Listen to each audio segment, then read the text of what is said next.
When calculating averages for rates or ratios, a standard average can be misleading.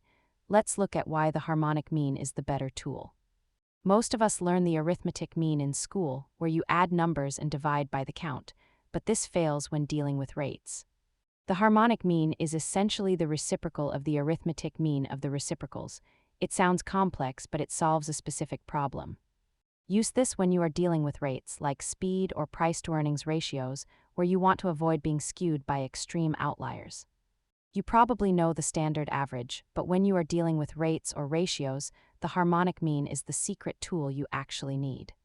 In this example of average return rates, the arithmetic mean is pulled upward by high numbers, while the harmonic mean provides a truer average. Remember this rule: if your data represents a rate or a ratio, the harmonic mean is almost always the more accurate way to measure. Understanding these nuances helps you analyze investment data more critically. Subscribe for more money basics and follow for future updates.